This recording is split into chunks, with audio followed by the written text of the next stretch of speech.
There is something you have been avoiding. You know exactly what it is.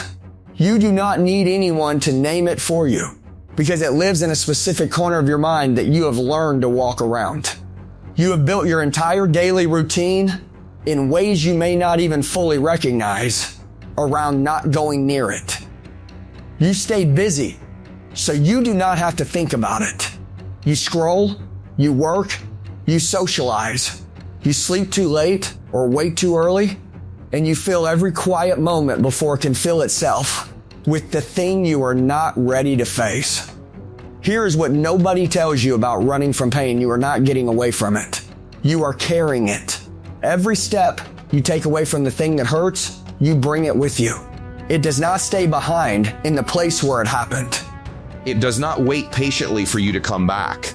It travels with you, packed into your nervous system, woven into your reactions, living underneath your moods, coloring every relationship and every decision you make. You think you have left it behind, but it is sitting in the passenger seat of every car you drive. Most people spend the majority of their adult lives in this arrangement.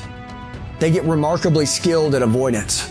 They learn which topics not to bring up, which memories not to visit, which emotions to redirect before they fully arrive. They develop entire personalities built around not feeling the specific thing they are most afraid to feel. And the tragic part is that it works, after a fashion. The pain does not overwhelm them.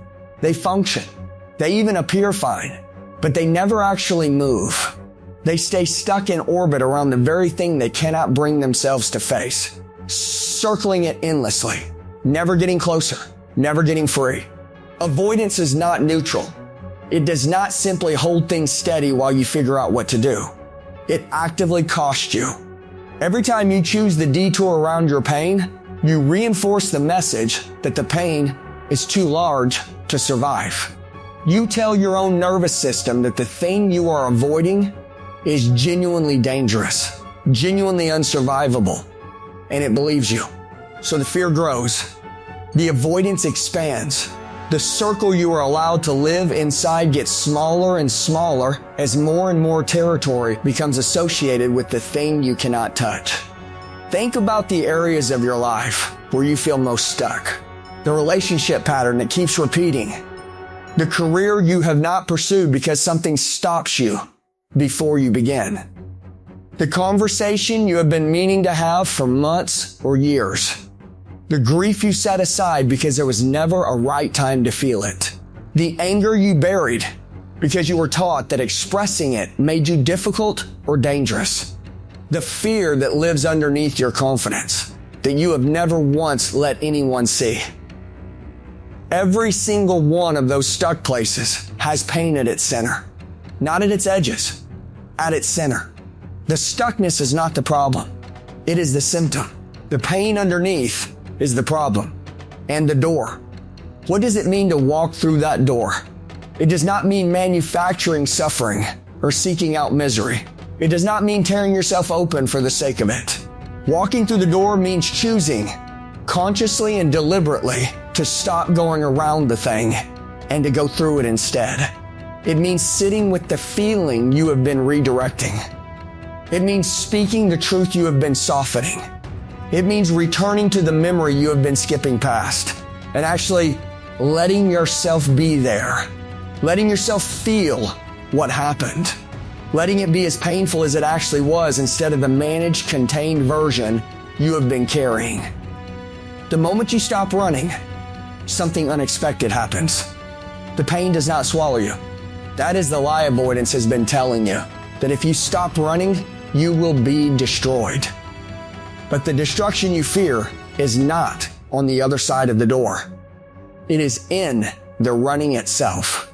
What is actually on the other side is information, clarity, the specific shape of the wound, which turns out to be survivable, which turns out to have edges, which turns out to be something you can actually work with once you can see it clearly, instead of only feeling its shadow following you everywhere. Grief, when you finally let it arrive, does not last forever. It moves. It changes shape. It has a beginning and a middle, and if you let it, a passage through.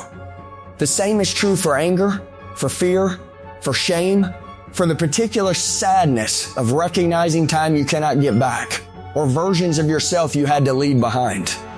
These feelings are not bottomless.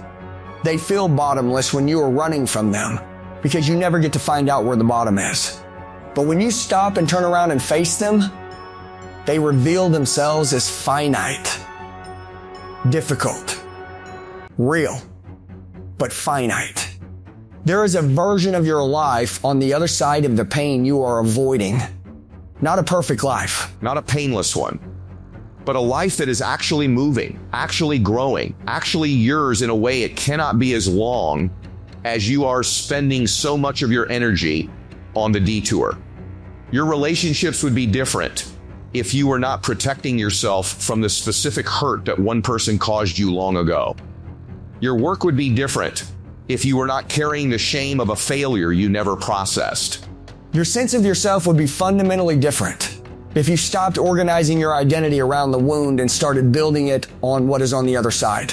This is not about forcing anything. You cannot rush grief or manufacture readiness, but you can stop actively running. You can make a different agreement with yourself. Not that you will feel everything all at once, but that you will stop going to such extraordinary lengths to feel nothing.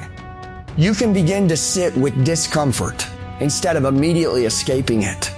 You can let the feelings arrive without immediately redirecting them. You can speak more honestly than is comfortable. You can choose one moment at a time to be present to your own life instead of managing it from a safe distance. The pain you are running from already happened. Whatever it is, the loss, the betrayal, the failure, the version of events you cannot accept, it is already part of your story. Running from it does not undo it. It only means you carry it without the dignity of having truly felt it, without the integration that comes from turning toward it, without the freedom that waits on the other side of having walked all the way through. You are more capable of surviving your own pain than you have been willing to believe. The evidence is sitting right in front of you. You have already survived everything that has happened to you. Every hard thing, every loss, every moment of devastation that felt unsurvivable. You are here. You made it through. The pain you are currently running from is no different. It will not be the one that finally breaks you. It will be the one that finally frees you if you let it. Stop going around. Go through. The door you have been most afraid to open is the only one that leads anywhere worth going. Not around it, not above it, not by finding a smarter, more comfortable route that lets you skip the hard part. Through it. That is where your life is waiting.